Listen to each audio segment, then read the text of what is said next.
Are you tired of thinking about drinking, trying to control it, and ending up in the same loop? Welcome to the Feel Good Alcohol Free podcast, where high achieving women learn how to step out of the stop start cycle and build a life that feels calm, clear, and alcohol free on purpose. I'm your host, Lindsay, accredited sober coach and former high functioning drinker. After more than a decade of drinking every night while keeping up a big career and a life that looked fine from the outside, I rebuilt my identity from the inside out. Now I help women stop negotiating with themselves and trust their own decisions again. This isn't a podcast full of cliches or willpower pep talks. You're getting real conversations, lived experience coaching, and practical tools you can use inside your actual life, not perfect conditions. So take a breath. You're here because you're ready to feel good in your real life. So let's get started.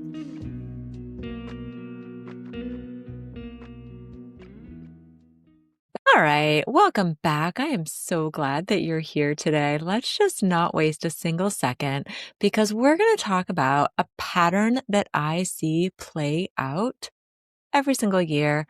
I experienced it multiple times in my journey, and we're going to get into it because this is about women doing really well in dry January and sometimes even carrying that into February.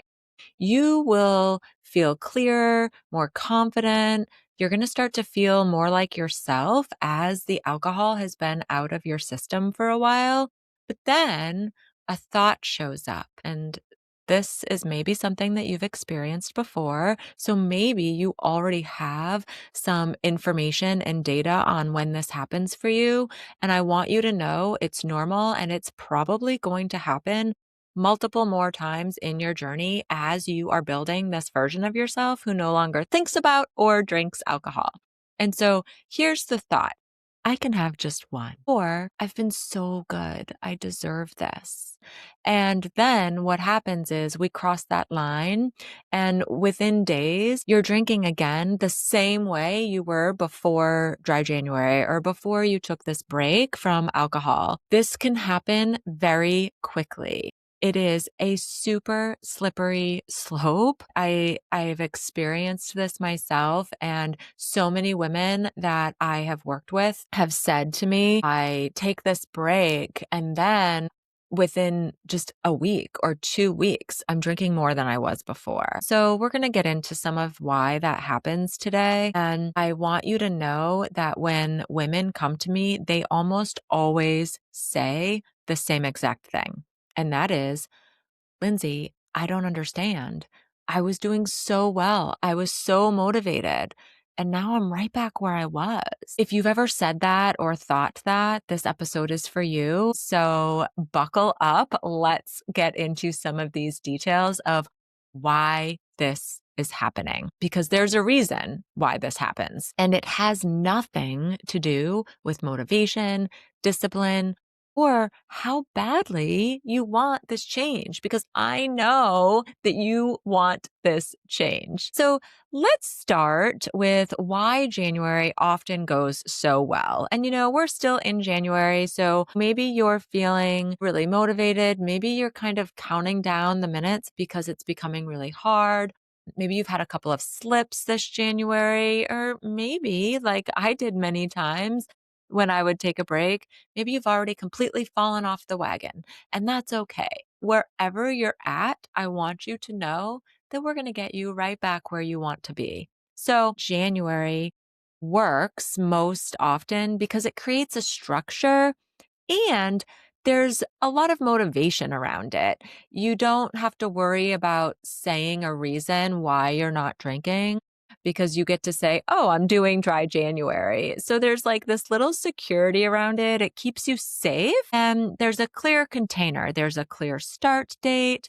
There's clear rules. You don't have to negotiate with yourself every single night. You don't have to decide because the decision is already made. And that actually matters for our brains more than a lot of us realize. So January just kind of removes alcohol from the picture.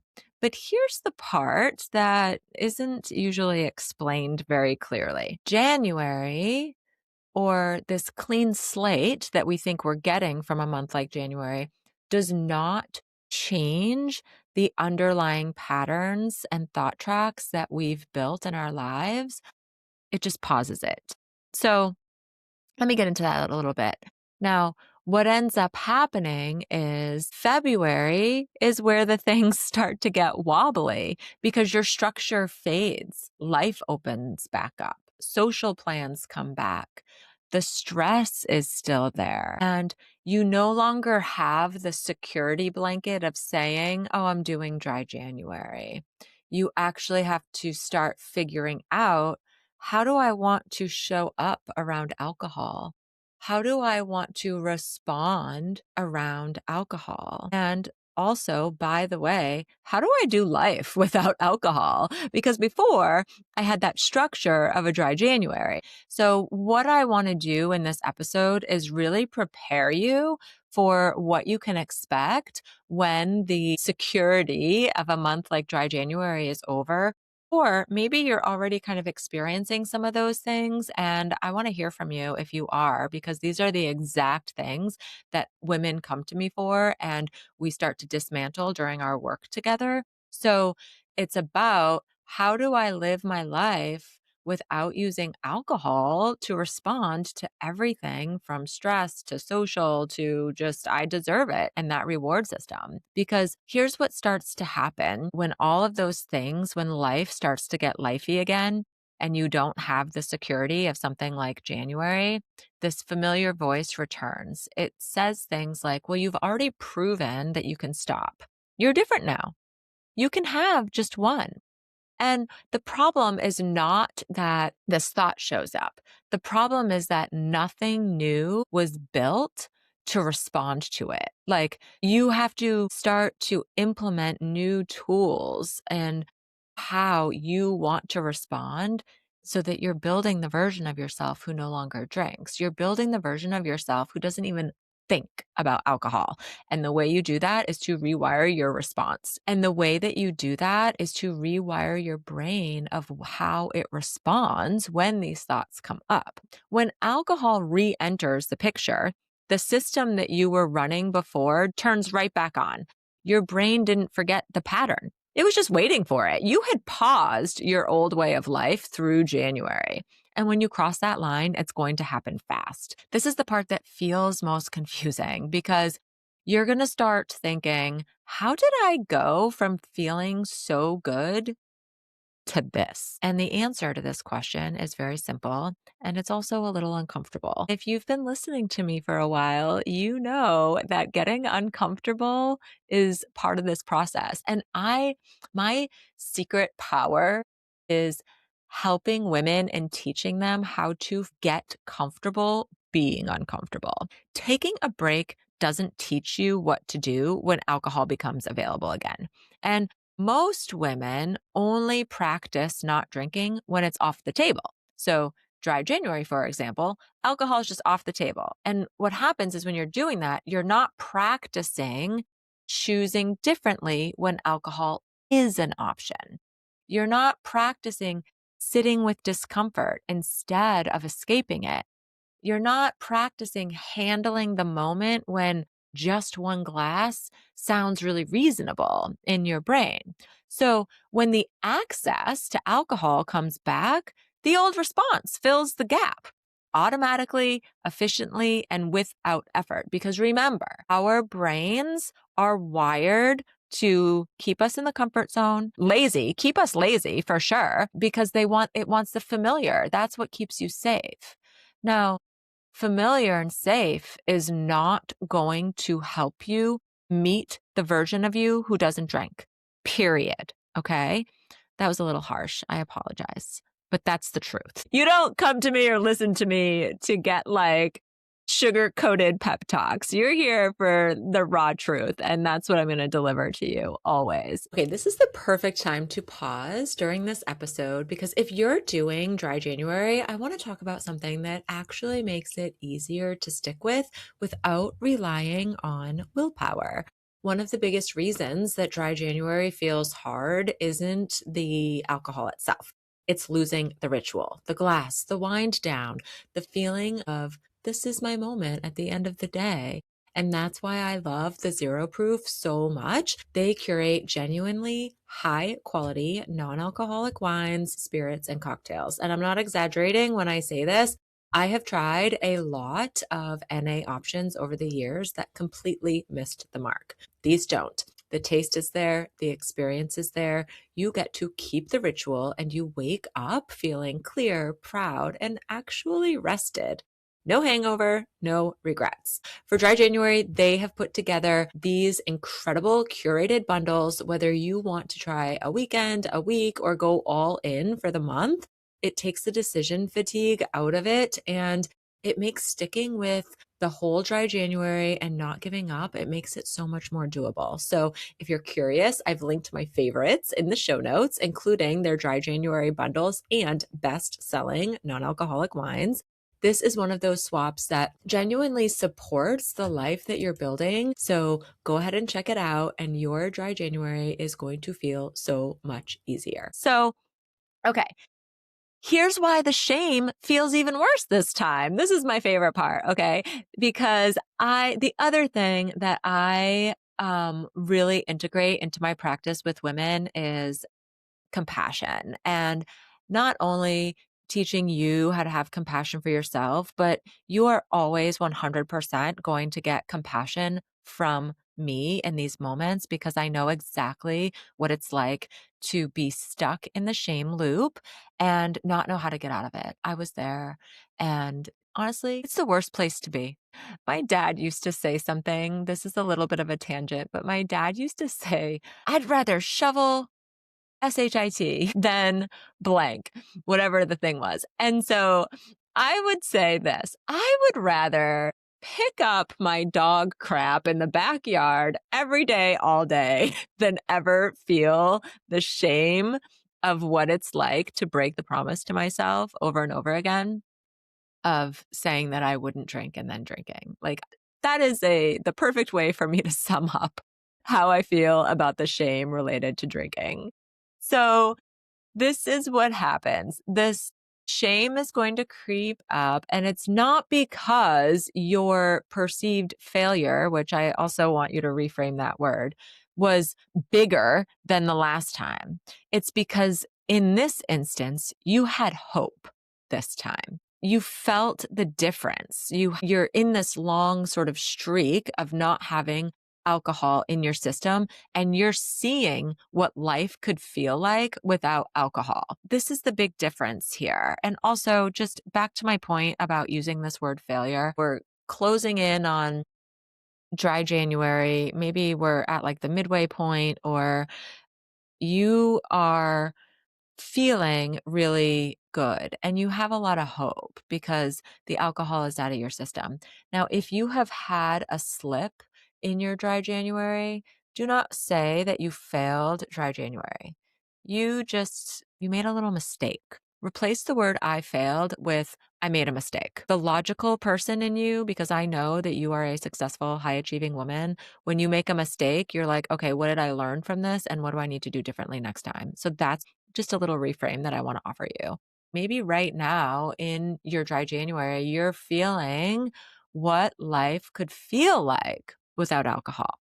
And then when you're suddenly drinking again, this disappointment hits even harder. I am literally painting the picture for you of what could happen in February if you don't start planning your response and how you're going to take care of yourself and how you're going to actually make this your year without these big slips. Like, call me a predictor of the future, but this is what's happening with this safety net of Dry January. And if you don't start to learn how you're going to respond when alcohol becomes an option again, meaning you have Dry January safety net is gone, then you're going to maybe like suddenly drink again. And then this disappointment is going to hit harder. That's what I really want you to start to just like think about here. So it doesn't mean if you've had a slip in Dry January, if you've made a mistake in Dry January, or if in, the first week of February or the second week of February, you have a slip, it doesn't mean that you're back at square one. It means that you have clear information. Just like when I make a mistake, okay, what am I going to do about it? What went wrong? What happened? Certainly, you're not 100% perfect all of the time, and you make mistakes at work, or people on your team make mistakes. And so you guys have to evaluate, okay, where did this break down? Where did the mistake actually occur? And this data is super useful if you know how to read it. Here's something that a lot of women don't practice or never get to practice. This is what we do inside Feel Good AF, because what you are doing is you have to practice your life without alcohol. And the first time you do something that you've always done before while drinking, you're going to be like, there's ambiguity there. You're not going to know what to expect. You're not going to be perfect at it. You're not even going to know what to do, maybe. But after the first rep, it starts to get easier, right? You don't actually have confidence in what you're doing until the second time you do it. And then the third time you have more confidence. And the fourth time you have more confidence, and so on. So here's the thing. You have to stay steady when alcohol is available to you. When you could drink, that is when real change happens, because real change doesn't happen in this restriction mode. It happens when you are giving yourself more space and more agency for choice, to make the choice. And choice always brings discomfort. This is where readiness gets very misunderstood. You don't feel ready and then act. Okay. You act and readiness follows. The first time you do something new, it feels edgy.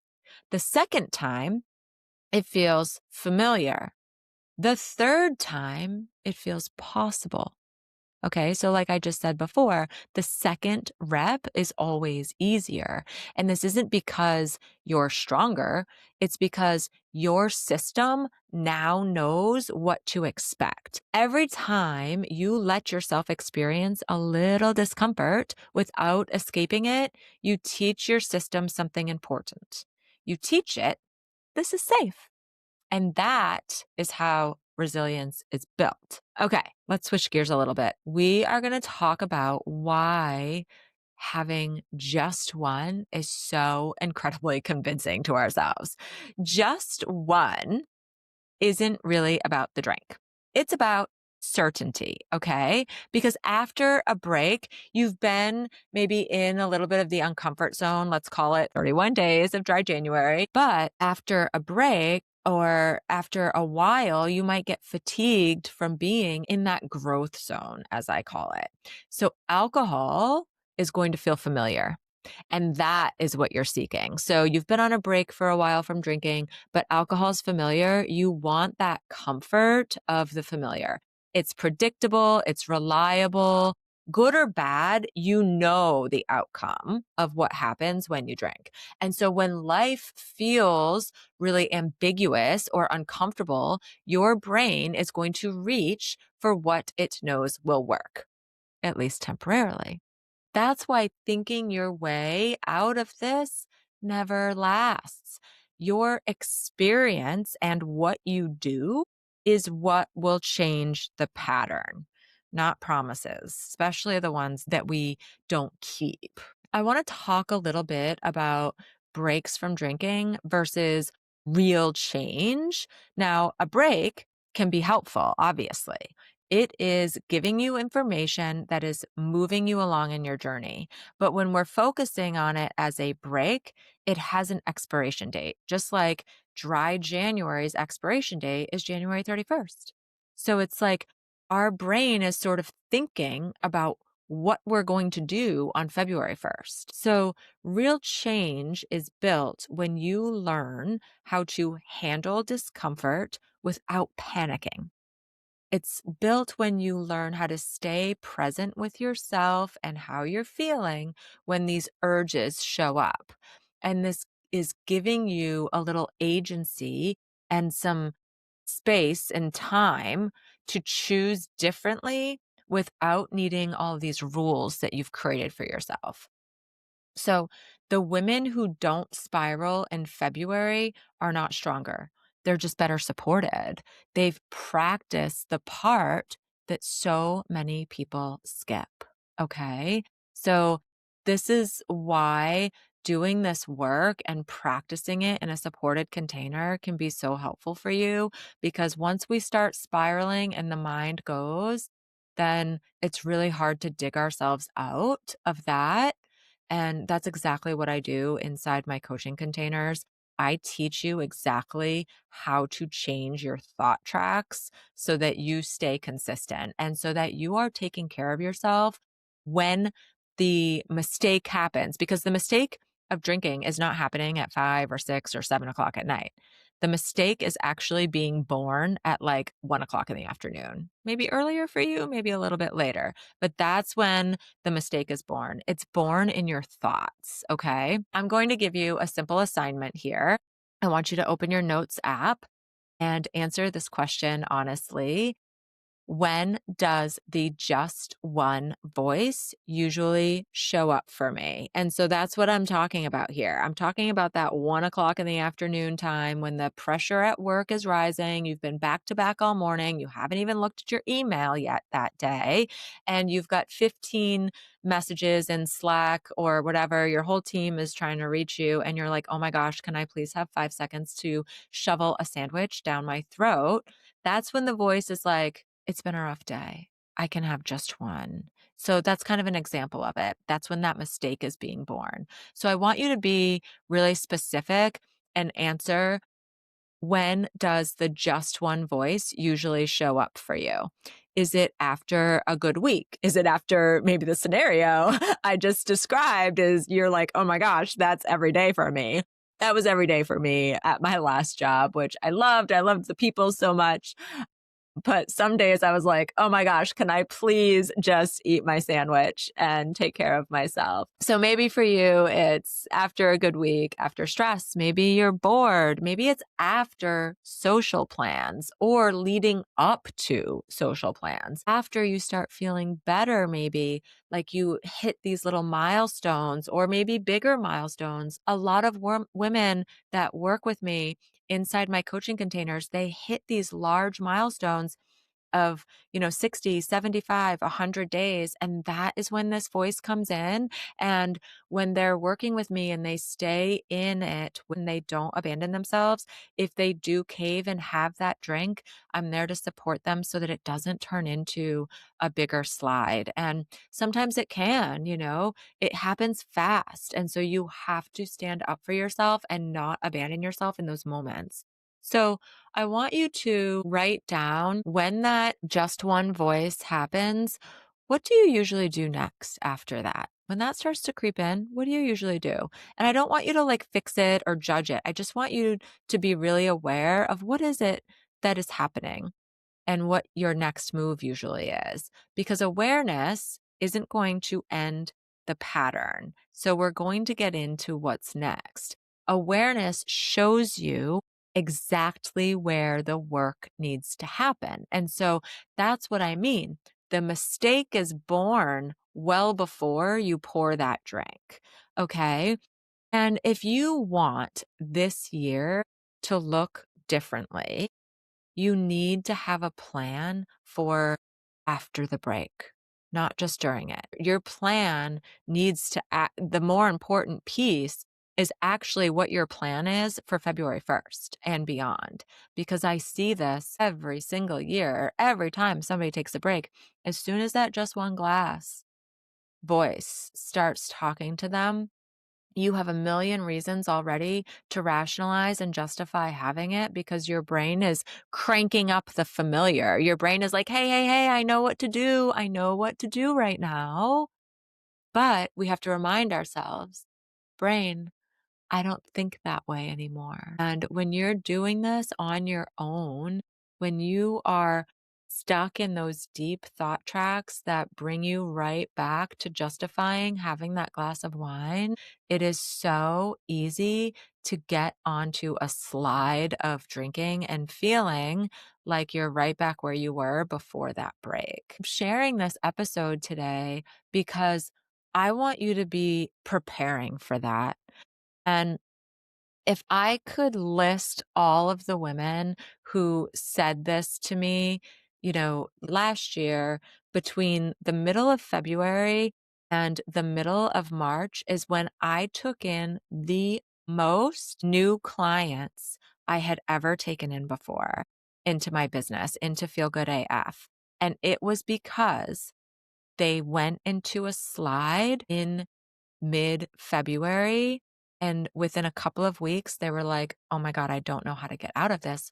Why am I back here?" And so this is what I want you to be preparing for. And if you are thinking, my plan is like, gotta get in the works, send me a message and I can help you talk about this because doing well for 30 days or 31 days isn't the goal. It's the goal is knowing what to do when the old pattern tries to come back. That is the goal here. That's what I want you to be forward thinking about because that is the difference between taking a break from alcohol and actually changing your relationship with alcohol. There's a difference there, okay? And you are not going to get closer to the version of you who doesn't drink unless you're willing to sit in that discomfort and to love yourself deeply and compassionately when you make those little mistakes. And I promise you, they are just little mistakes. You have all of the power to keep them little and learn from them versus have them turning into, oh my gosh, how did I get here? I'm drinking every day again. I love you and I believe in you. Thank you so much for listening today. If this episode landed for you, it would mean a lot if you left a review or take a quick screenshot of it and share it on social media. That's how this show reaches more women who are ready to stop living in the drinking loop and start leading themselves with confidence again. I'm on a mission to change the way high achieving women think about alcohol because you don't need more willpower or more rules around your drinking. You need real support, real tools, and the truth about what's actually possible for you. So keep showing up for yourself, keep telling the truth about what you want. And remember, the life you want isn't found in a glass or a bottle of wine. It's built in the decisions that you can stand behind, the ones that you feel really good about. My DMs are always open, and I can't wait to get to know you better. I will see you next week in the next episode.